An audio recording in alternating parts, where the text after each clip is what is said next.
Doctor Sahebuddin সাহেব জামাতের জিম্মাদার। এই জামাত গেছে ফেনীতে, ফেনী থেকে আমাদেরকে উসুল করে নিয়ে গেছে, কয়েকজন ছিলাম আমরা, আমাদেরকে উসুল করে নিয়ে গেছে চট্টগ্রামের সরবভাটা এক গ্রাম, সরবভাটা একটা গ্রাম, হ্যাঁ সরবভাটা এক গ্রামে আমাদেরকে নিয়ে গেল।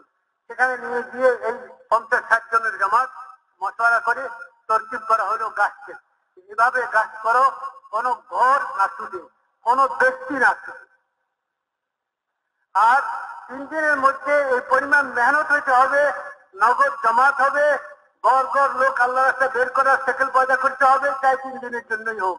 আর বেনামাজি যেন কোনো বালের পুরুষ মুসলমান মহল্লার মধ্যে না থাকে, সব মসজিদে আসে।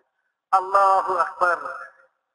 সারা দিন সড়ক বাটার মধ্যে কিরকম দেখা যেত, 2 জনের দিকে যাইতেছে, 3 জনের দিকে যাইতেছে, টুপির মাথায় দাড়ি, মুখে কারো মাথায় পাগড়ি, সারা দিন যেন পুরো এলাকাটাই জামাতের আয়ত্তের মধ্যে, গাছটার পর গাছ চলতেছে।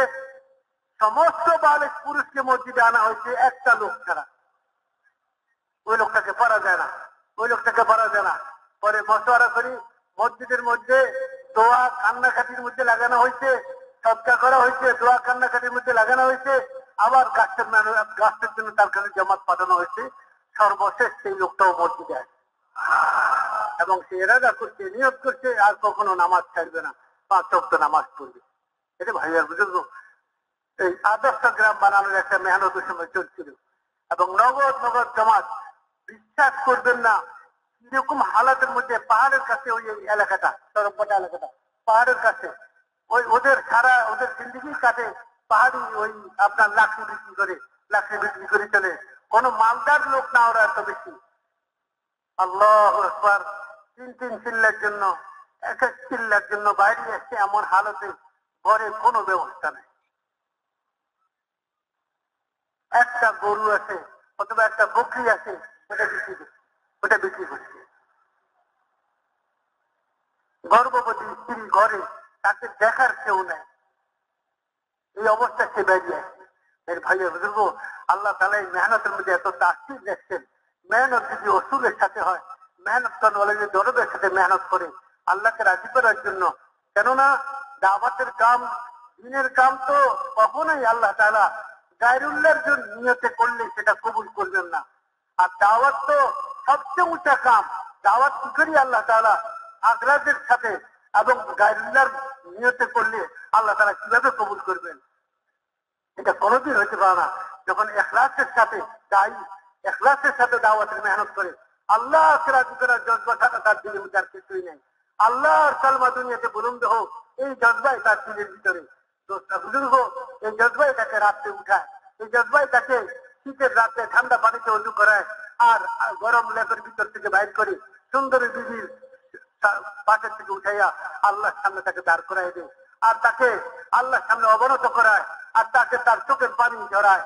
আর সে মানুষের হেদায়েত আল্লাহর কাছে চাইতে থাকে যে আল্লাহ যতটুকু মেহনত হয়েছে তোমার তৌফিকে হয়েছে, মেহরবানি করে মেহনতকে কবুল করে আমাকেও হেদায়েত দিয়ে দাও, পুরো উম্মতকে হেদায়েত দিয়ে দাও। এ আল্লাহ তোমার নবী হযরত মুহাম্মদ সাল্লাল্লাহু আলাইহি ওয়াসাল্লামকে কিয়ামতের ময়দানে এ আল্লাহ লজ্জিত করো না। এ আল্লাহ তার উম্মতকে দিয়া, আয় আল্লাহ এক একজন উম্মতকে মাফ করে দাও, হেদায়েত দাও। এই আল্লাহর কাছে চাইতে থাকে, দিনভর মেহনত করতে থাকে। তো আল্লাহ জাল্লা জালালুহু আম্মা ওয়ালু এই দায়ীদের মেহনতকে এবং তাদের কান্নাকাটি ও দোয়াকে জরিয়া বানায়া আলমের হেদায়েতের জন্য আল্লাহ তাআলা ফয়সালা করে, আলমের হেদায়েতের জন্য ফয়সালা করে এবং গায়ের কওমদের ইসলামের দিকে আসার রাস্তা আল্লাহ তাআলা করে দিন। আর যদি দাওয়াত সহি না চলে, আর দাওয়াতের টাকাদের উপর যদি কোরবানি মুজাহাদা মেহনত না হয়, দাওয়াত বন্ধ হয়ে যায়, তো দোস্তার বুজুর্গ শুধু এতটুকু ক্ষতি হবে না যে অমুসলমানরা ইসলামের মধ্যে আসার রাস্তা বন্ধ হয়ে গেল, অতটুকু না, বরং মুসলমানরা ইসলাম থেকে বাইর হয়ে মোরতাদ হয়ে যাবে, মুসলমান মোরতাদ হয়ে যাবে। আজ দেশে দেশে বিভিন্ন দেশে এই খবরই আসতেছে যে এখানে মুসলমান মোরতাদ হয়ে গেছে, এখানে মুসলমান মোরতাদ হয়ে গেছে। আমাদের দেশের বর্ডার অঞ্চলগুলোর মধ্যে এবং প্রত্যন্ত অঞ্চলগুলোর মধ্যে মুসলমান ইসলামকে ছেড়ে দিতেছে, মোরতাদ হয়ে যেতেছে। এই জন্য দোস্ত দাওয়াতের কাম বহুত জরুরি। আর এই কামকে দোস্ত কোরবানির সাথে, মুজাহাদার সাথে, রসুলের পাবন্দির সাথে, হোসনে আখলাকের সাথে, ইখলাস ইখলাসিয়াতের সাথে এবং জমাও তার ইস্তেকামতের সাথে দৃঢ়তার সাথে বুজুর্গ আমাদেরকে এই কামকে হক মনে করে আল্লাহ পাকের সাহায্য মদত এই কাজের সাথে আছে, আল্লাহ পাকের ওয়াদা এই কাজের সাথে মদত করার, নুসরত করার, আল্লাহর ওয়াদার উপর ইয়াকিন করে আর হালে এই কাজের টাকাটাকে আমি পুরো করবই করবো এবং কদম বাড়াবো ইনশাআল্লাহ। এটা নিয়ত করি, এরাদা করি। দোস্তা বুজুর্গ, ইজতেমা আমাদের সামনে আসছে, এই পুরা মাজমা যদি দোস্ত নিজেদের তরকিব বানিয়ে নেন যে ভাই আমরা একথা বলছি না, আপনি এখান থেকে সব বাইরে চলে যান, কিন্তু আমরা এটা চাই যে এই পরিমাণ মাজমা জামাত এখান থেকে তৈরি হয়ে যায় যে ইজতেমার আগে সারা বাংলাদেশের মেহনতের যে তাকাদা চাহিদা আর জরুরত আছে এটা পুরা হয়ে যায়, পুরা হয়ে যায়। এতে আমরা রাজি আছি মেরে ভাই। তাহলে ভাই বুজুর্গ, আমরা আমাদের অনেক টাকাদা, একটা বিদেশের জন্য টাকাদা আছে, আর একটা দোস্ত বিদেশি মেহমানদের সাথেও তর্জমা ও কাম শিখানো এবং তাদের সাথে চলার খেদমতের জন্য সাথীর দরকার আছে। আর এদিকে ইজতেমার আগে ইজতেমার মেহনতের টাকাটা পুরা করার জন্য দোস্ত জামাতের দরকার। সেই হিসাবে দোস্ত প্রত্যেক চিন্তায় মনে হয় তশকিলের জামাত আছে না, তশকিলের জামাত আছে। আমরা যদি নিজ নিজ শিক্ষাতে যাইয়া এখন দোস্ত শিক্ষা হিসেবে আমরা বসে যাই, বসে দোস্ত আপসের মধ্যে আমরা একে অন্যকে তশকিল করে তরকিব বানাই সব টাকাটা গুলোকে পুরা করার জন্য চেষ্টা করি, করবো ভাই ইনশাআল্লাহ। আপনাদের এই এখানকার এই বৈঠকটা হয়ে গেলে তারপরে ইনশাআল্লাহ আজান হয়ে যাবে, আজানের আধা ঘন্টা পরে নামাজ হয়ে যাবে।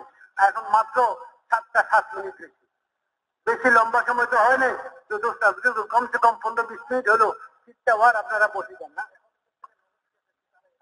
এখন এখানে মাওলানা বলতেছেন যে এখন এই মাজমাতে নগদ কারা আছেন তারা একটু দাঁড়ান মেরে হয়, নগদ নগদ নগদ যারা নগদ দাঁড়ান মাশাআল্লাহ বহুত থাকি, আরো দাঁড়ান ভাই, আরো দাঁড়ান মাশাআল্লাহ। আল্লাহ তাআলা আপনাদেরকে কবুল করেন, আল্লাহ আপনাদের জান মালে বরকত দান করেন।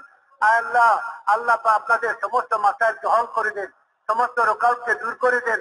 আল্লাহ আমাদের কামেরও হেফাজত করেন, আল্লাহ আমাদের কাম করেওয়ালা সাথীদেরকে হেফাজত করেন মাশাআল্লাহ বহুত থাকি।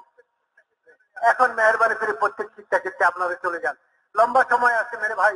ইনশাআল্লাহ 7:30 যদি আজান হয় 8টার মধ্যে নামাজ হয়ে যাবে। এর মধ্যে 20 মিনিট আপনারা অজু এক্সচেঞ্জের জন্য এখন কেউ না যায়, অজু এক্সচেঞ্জের জন্য কেউ না যায় মেরে ভাই, আপনার শিক্ষায় বসে বসে আমরা তশকিল পুরা করি, তশকিল পুরা করি। জিম্মাদার সাথীরা নিজেদের সাথে থেকে জুড়ে নেন, আর কোনো অবস্থাতে পরেশান হবেন না, কারো কথা কারো কারো কিছু দ্বারা মুতাসির হবেন না, জমা থাকবেন মেরে ভাইয়ের বুঝবো। আল্লাহ তাআলা বলছেন ময়দানে জমা থাকতে বলছেন, ময়দানে জমা থাকবো। ময়দান থেকে যে বাইরে যায় আল্লাহ তার প্রতি নারাজ, এবং আল্লাহ তাআলা বলে সে আল্লাহর গজব নিয়ে গেছে, আল্লাহ নারাজ তার প্রতি। এই জন্য এটাও জাহাদের ময়দান,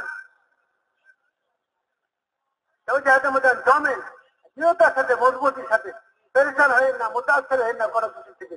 আলহামদুলিল্লাহ বহুবার পরীক্ষা হয়েছে এই দেশে ইজতেমা, ওরা ঝড় তুফানের মধ্যে আমরা প্রস্তুতি করি নাই, প্রস্তুতি করে নেই। সামান মাথার উপর লইয়া সারা রাত দাঁড়াইছিলাম, কি ছিলাম না, পা কাটার মধ্যে ছিল, তারপরও সাথীরা যাইতেছে না যে বড়রা কি ফয়সলা করে, কি ঠিক না বলেন, বড়রা কি ফয়সলা করে। এরপরে বড়রা ফয়সলা করার জন্য ফয়সলা করে আমারে পাঠাইছে যে তুমি যাও নিন্দরে যাইয়া তরবিব দাও আর বলো যে জমতে বলো, জমতে বলো, যাবে না কেউ, ইজতেমা পুরা হবে ইনশাআল্লাহ। আল্লাহ তাআলা অল্প সময়ের মধ্যে আকাশ পরিষ্কার করে দিয়েছেন, রোদ দিয়ে দিয়েছেন, আর ইজতেমা পুরা হয়ে গেছে। ঠিক কি না বলেন? আমরা আল্লাহর মদত তো চোখে দেখি, আর কি দরকার আমাদের পরেশান হওয়ার? কারো কোথায় মুতাসির হবো না, কোনো কোথায় মুতাসির হবো না, জন্য থাকবো ইনশাআল্লাহ।